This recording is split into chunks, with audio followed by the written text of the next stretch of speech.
미국 상업용 부동산 시장에서 위기 조짐이 나타난 지도 벌써 1년 가까이 시간이 흘렀습니다. 시장의 우려와 경계는 계속되고 있지만 일각에선 미국 부동산의 변곡점이 머지 않았다라는 분석도 나오고 있습니다. 네, 또 뭐 위기 속에서 또 한번 기회를 또 찾아볼 수도 있겠는데요. 자, 현재 미국 부동산 상황과 함께 미국 부동산 투자 전략 어떻게 가져가야 할지 오늘은 미국에서 변호사로 활동하고 계시는 JCN 컴퍼니 그룹의 존청 대표님 모시고 알아보겠습니다. 어서 오세요. 대표님. 네, 안녕하세요. 예, 저희 방송에 또 처음 모십니다. 네, 감사합니다. 지금 그러면 존청, 청씨는 아니시고 정입니다. 정. 네, CHUNG 써가지고. CHUNG. 예. 지금 그러면 회사가 미국에 있습니까? 그렇습니다. 캘리포니아 하고요. 네. 뭐 애틀랜타, 뭐 뉴저지 쪽에 있습니다. 어허. 캘리포니아 그쪽 부동산 시세 어떻습니까 지금?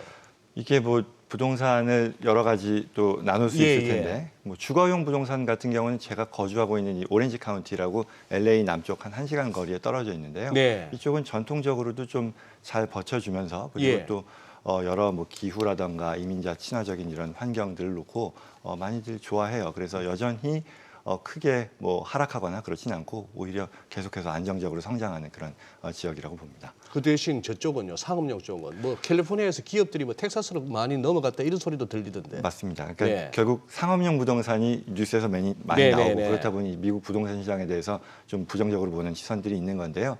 특히 뭐 이런 어떤 그 대도시의 다운타운에 있는 그런 클래스 A급의 건물들은 타격이 확실히 있는 것 같아요. 제가 이제 뭐 체감하는 것만 봐도 공실률이 부쩍 늘었고 뭐 이제 뭐 평균 20% 이상이라고도 하잖아요. 예. 그래서 그런 부분들이 영향을 받긴 합니다만 또 교외 지역으로 나와서 뭐 꼬마 건물이라고 하잖아요. 네네. 그런 데들은 또 그만큼 타격을 받지 않은 것 같기도 하고 네. 또 이제 뭐 얘기가 나오는 것들이 이 상업용 부동산의 부실로 인해 은행권의 부실로 또 이어지는 것 아니냐라는 그런 얘기도 있습니다만 뭐 최근에 이 뭐 파월 의장의 네. 발언이라든가 이런 걸 보면 어느 정도 안정적으로 관리가 되고 이제 금리도 인하가 되면서 뭐 시기의 문제이긴 합니다만 그런 것들이 좀 반영되지 않을까라는 기대 그러면서 네네. 조금씩 지켜보는 게 이제 투자자들 상업용 부동산 투자자들의 관점인 것 같습니다. 지금 미국 부동산 시장에서 간단하게 좀 말씀을 네. 주셨는데 이제 투자 관점에서 본다면 지금 우리나라에 거주하는 우리나라 사람, 그러니까 한국인이 이제 미국 부동산에 투자하는 게 가능한지부터 좀 봐야 될 것 같네요. 물론이죠. 제가 최근 2020년인가요? 그때 외국인의 네. 그 미국 부동산 투자를 조사했을 때 한국이 거의 3위권이었었던 것 같아요. 네. 한국에서의 그 투자금의 규모가 그만큼 많이 늘어나고 있고요. 또 제가 이제 변호사로서 이 활동을 하다 보니 네. 한국에서 미국 부동산 또는 뭐 미국 투자에 관심을 갖는 분들이 부쩍 늘었다는 걸 느끼고요. 또 제도적인 면에 있어서도 많이 개선이 됐어요. 그래서 특히 한국에서 외화 송금하는 데 있어서도 네. 여러 가지 좀 편의성들이 발전이 됐고 그래서 그런 부분들 특히 이제 간단하게는 세금을 다 낸 돈이다라는 게 증빙이 되면 뭐 그 다음의 절차에 있어서는 굉장히 용이한 것 같습니다. 좀 전에 이제 우리 정 대표님께서 존 대표님이 아니시죠? 정 대표님이시죠? 네네. 존청. 저기 이제 캘리포니아 중심으로 이제 말씀을 해주셨는데 미국 다른 지역까지 전반적으로 뭐 미국은 그야말로 50개의 나라가 뭉친 그 형태니까요. 그렇죠. 미국 현지 분위기 좀 이렇게 조금 디테일하게 한번 설명해 주신다면요. 제가 모든 지역을 다 뭐 커버는 이렇게 못 커버할 하시더라도. 수는 없겠습니다만 네네. 이런 것 같습니다. 전통적으로 우리가 많이 아는 그런 지역들, 네. 뭐 특히 이제 이민 내지는 이제 유학 뭐 이런 진출 관점에서 유명했던 그런 지역들은 거주용 부동산 기준으로 봤을 때 계속해서 안정적으로 가격대가 유지된다라는 그런 느낌이고요. 그리고 또 앞서 이 앵커님 말씀하셨던 것처럼 뭐 캘리포니아에서 텍사스 뭐 이렇게 다 이주하고 빠져나간다라는 네. 것이 어떻게 보면 빠져나간다라는 관점이 아니라 그런 이런 그 새로운 도시들이 인구 유입이 된다라는 것으로도 볼 네. 수 있잖아요. 그러면서 특히 뭐 텍사스 말씀해 주신 것처럼 그 남부 지역 그리고 또 동남부 지역, 뭐 조지아다, 뭐 예. 알라바마다 이런 지역에서도 젊은 층의 인구들의 유입이 굉장히 높아지면서 그게 부동산 시장에도 반영이 되는 그런 상황인 것 같아요. 오히려 그러면은 텍사스 이런 쪽은 조지아 같은 데는 오히려 더 뭐 집값 같은 게 더 올랐겠습니다. 많이 올랐죠. 많이 특히 올랐어요? 뭐 텍사스의 뭐 오스틴 지역이라던가 예. 조지아 아틀랜타 지역 이런 데들은 많이 올랐는데 그럼에도 불구하고 우리가 많이 익숙하게 투자처로 이제 감안하는 그런 캘리포니아의 뭐 LA, 오렌지 카운티, 뉴욕 뭐 이런 지역 대비는 많이 낮은 상태이고요. 반면에 이제 또 미국 부동산 투자에 있어서 많이 관심을 갖는 관점이 이 현금 흐름이죠. 임대 네. 수입에 대한 예. 관점인데 그런 면에서 보면 투자금 대비 임대 수입이 다른 그 대도시 지역보다 더 유리하다 보니 여전히 관심을 많이 갖는 그런 상황인 것 같아요. 그러니까 이게 지역별로도 다르고 뭔가 주거용이냐 상업용이냐에 따라서 또 지금 분위기가 다르다라는 걸로 이해를 하면 되겠네요. 그렇겠죠. 예. 그러면 지금이 또 오히려 기회로 볼 수도 있다 이런 얘기도 많이 들리니까요. 지금 우리나라 국내 부동산 시장하고 미국 부동산 시장 어떤 특징이 다른지 또 앞으로 유망한 투자처가 될 수 있는지도 좀 알려주세요. 네. 그러니까 일단 부동산 시장이라는 것으로 국한하기 이전에 네. 뭐 미국 시장이 갖는 어떤 매력이라는 게 있겠죠. 네네. 지금 뭐 오늘 사이에 뭐 나스닥, S&P가 뭐 이틀간 조정을 받았다라고는 하지만 전년 그 폭락했던 그 이전의 전고점을 이미 회복한 상태이고 그렇죠. 예. 또 미국이라는 나라가 갖는 어떤 안정성 그리고 달러 베이스 기축통화국이라는 그런 것들을 감안했을 때 갖는 매력은 확실한 거잖아요. 네. 그리고 우리가 뭐 사업을 해도 어떤 목적지로서의 미국이 갖는 의미 그리고 또 뭐 교육, 뭐 가정 이런 환경에 있어서도 뭐 교육을 위해서 보내려는 그런 것들을 감안하면 미국이 투자처로서 갖는 그런 매력은 일반적으로 받아들여지는 것이고 또 부동산 쪽으로 감안을 한다면 지금 말씀드린 이런 일반 경제 투자처로서의 매력에서 플러스로서 이 여러 가지 이 제도의 안정성이라는 걸 들 수 있을 것 같아요. 뭐 어떤 정치적인 입김이라던가 아니면 정부가 어떻게 바뀌느냐에 따라서 여러 가지 관련 세제 내지는 관련 제도가 그렇게 바뀌는 게 심하지 않다라는 것을 들 수 있겠고요.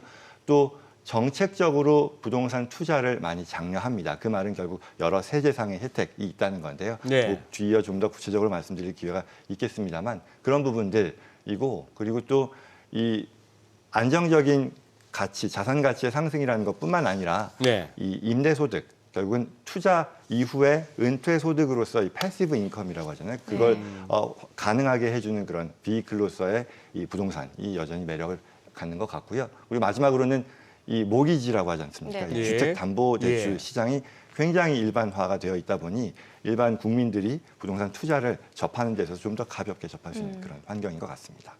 미국 부동산을 우리 자막이 나오네 에셋 파킹 목적으로 이용한다. 예. 아니 사실 정 대표님 이게 우리나라에도 그런 용어가 있지 않습니까? 부동산 불패라고. 이건 뭐 딴 건 아니더라도 땅이나 집은 아파트는 사놓고 나서 뭐 떨어질 일은 없다라는 어떤 믿음이 있었는데 이게 가끔 흔들립니다. 네. 가끔 흔들리고 이 내용을 다루면서도 저는 조심스러운 게 한때 또 부동산 리스크 관련해서 우리 국내 정권사들을 비롯한 저 자산 운용업계에서 또 선풍적으로 한번 또 쫙 했어요. 근데 수익률이 안 좋거든요. 네. 그렇기 때문에 이제 조금 이제 조심스럽게 이제 여쭤볼 수밖에 없는데 뭐 돈도 만만치 않고. 네. 그런데 제가 봐서 우리나라도 중국 이상으로 소질이 있지 않습니까? 우리 복부인 네. 달란트가 남다르잖아요, 우리가. 네네. 아니 근데 지금 미국에 투자를 한다. 그러면 집 아니면 뭐 오피스텔 아니면 땅 아니면 예를 들어 뭐 기관 투자자 입장에서는 아예 뭐 건물 전체를 할 수도 있겠고 어떤 식으로 투자를 한단 말이 보면 되겠습니까? 뭐 투자 대상으로서는 네. 당연히 거주용 그리고 상업용으로 나뉘겠죠. 네. 그리고 거주용은 방금 말씀해 주신 것처럼 여러 뭐 아파트도 있을 것이고 그런 싱글 홈도 있을 네. 것이고 여러 아파트들을 모아서 하는 그런 그 콘도의 형태도 있을 것이고요. 또 상업용은 우리가 앞서 뭐 상업용 부동산의 위기라고 했을 때는 대체로 오피스 건물. 오피스 이제 결국 건물. 뭐 예. 다들 코로나 이후에도 재택의 그런 문화가 뉴 노멀이 되다 보니 이 오피스 공시를 이제 받아들여야 되는 그런 상황이 된 거지만 또 그밖에 뭐 창고형 건물이라던가 아니면 리테일 뭐 이런 것들에 대한 투자도 있겠고요. 네. 그리고 또한 말씀하신 것처럼 이게 직접 조그만 어떤 투자 대상에 대해서 직접 투자하는 것도 있겠고 뭐 리츠나 아니면 펀드를 조성해서 네. 간접적으로 투자하는 그런 경우도 있을 거고요. 또 미국에서는 이 투자가 롱텀으로 가서 자산 가치의 상승에 대한 기대를 보고 투자하는 것 그리고 또 임대 소득에 대한 부분 그리고 또 이제 뭐 경매 물건이라든가 아니면 은행 보유 부동산을 사서 고쳐서 빨리빨리 팔면서 이제 수익을 내는 그런 것들도 많이 각광받는 방식인 것 같습니다. 네. 그럼 우리나라 사람들이 이제 미국 부동산 투자를 할 때 저는 또 궁금한 게 이게 외국인이어서 뭐 특별한 혜택, 세제 혜택이 있는지도 궁금하고 아니면 반대로 어떤 또 불이익이 있는 건 아닌지 이건 어떨까요? 네, 굉장히 중요한 질문인데요. 세금 얘기. 제가 네. 이제 변호사로서 활동을 하다 예. 보니까 네. 뭐 이제 접하는 고객들이 잘못된 이런 정보를 가지고 계신 경우들이 많아요. 그래서 일단 답변은 미국 부동산 투자에 있어서 예. 내국인과 외국인에 있어서 차별 내지는 외국인이 갖는 불이익이 있느냐에 네. 대해서는 답은 그렇지 않다이고요.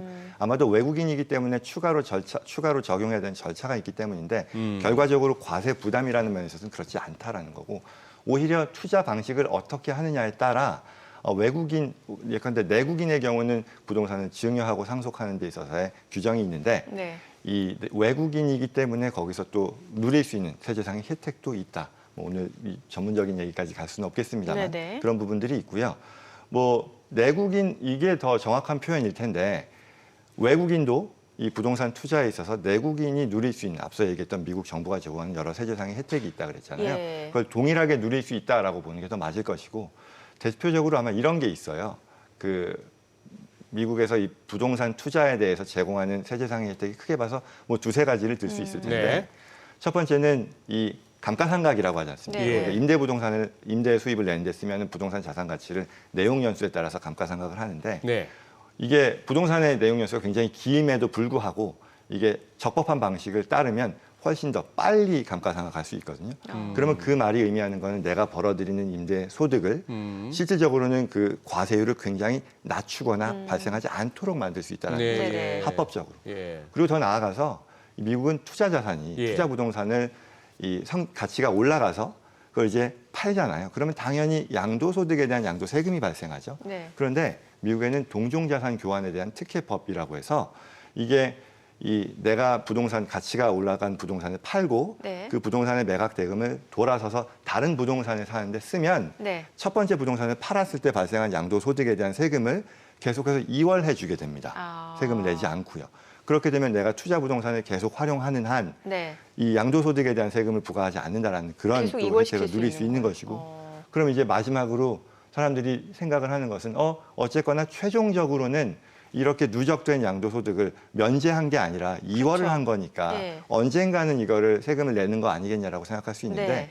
마지막으로 뭐가 있냐면 이게 이제 투자자가 어르신이 돼서 네. 이 자산을 팔지 않고 돌아가실 때 상속을 하게 되면요. 네. 이 상속받는 자녀들은요. 그들의 그 해당 자산에 대한 원가가 상속 시점의 시가로 조정이 돼요. 오. 결국 그 말은 이렇게 많은 양도소득의 누적액이 예. 상속의 대상이 됨으로써 예. 완전히 사라져버리는. 아. 그래서 결국 부동산 투자에 있어서 임대소득, 양도소득 이 모든 것이 비과세까지도 바랄 수 있는 그런 혜택이 실제로 미국에 있다는 거죠. 근데 상속이 문제네요, 그러면. 상속. 아니죠. 상속가액으로 저게 상속가- 되니까 나중에 양도 차익을 대한 소득이 없는 거죠. 어떻게 보면. 예. 그렇죠. 예를 들어 내가 100만 불짜리 부동산이 네. 1000만 불이 됐단 네. 말이에요. 1000만 불이 됐다. 그럼 1000만 불을 내가 돌아서서 팔면 900만 불에 대해서 그렇죠. 양도소득세를 내야 될 네. 텐데 아, 예, 예. 이걸 돌아서서 이걸 팔지 않고 예. 상속을 하면 자녀들이 상속 자산을 받았잖아요. 예. 네. 그럼 상속받은 자산에 대해서 그 자녀들이 돌아서서 다음날 팔았어요. 아. 1000만 불에 팔겠죠? 그럼 이들이 아. 없는 내는 거죠. 소득세가 아, 그냥 0이라는 1000만 얘기죠. 불에 상속받아서 1000만 불에 그렇죠. 팔았으니까 양도소득세가 없다. 아, 예, 그렇죠. 제가 잠시 잘못 알아들었습니다. 그리고 중요한 건 네, 이러한 일련의 세제상의 혜택이라는 것이 예, 미국 거주자들에게만 주어지는 혜택이 아니라 네. 외국인 투자자들에 대해서도 미국 법에 관한 한 누릴 수 있는 혜택이라는 거죠.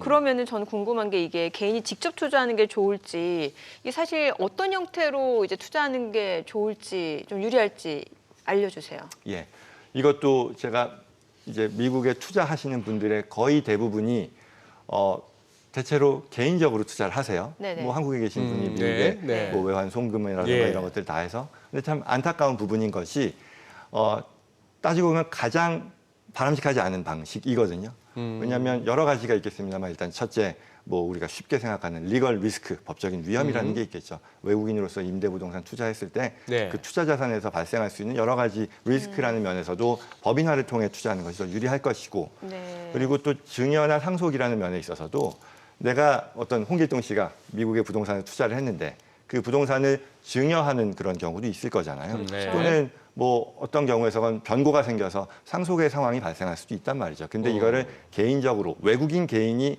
직접 소유했을 때 과세면에서 가장 불리하거든요. 그래서 그런 것들을 피할 수 있도록 법인이나 트러스트를 통해서 보유하는 것이 좋고요. 또 마지막으로 미국에는 굉장히 독특한 제도인데 프로베이시라고 하는 유언 검증 절차가 있어요. 네. 이거는 내가 돌아가셨을 때 원하는 방식으로 이제 상속을 하는 데 있어서도 법원의 허가를 받는다라는 건데 이게 굉장히 번거롭고 시간과 비용이 많이 발생하는 과정인데 외국인, 한국인 홍길동 씨가 직접 부동산을 소유했을 때 만약에 상황이 발생하면 상속받는 사람들이 다 한국에 있고 그렇잖아요. 네. 근데 이 프로베이 절차를 거치는 게 굉장히 지난하고 고통스러운 그런 과정이더라. 저희가 이제 미국에서 그런 분들도 많이 한국 고객들 대상으로 도와드리는데 이걸 만약에 트러스트라고 하는 그런 제도 그런 형태의 신탁 소유권, 네, 그렇죠. 예. 신탁인데요. 한국과는 다소 다릅니다만 그렇게 했더라면 이 전체의 과정을 피할 수 있었을 텐데 그걸 몰라서 그냥 개인 투자를 하다 보니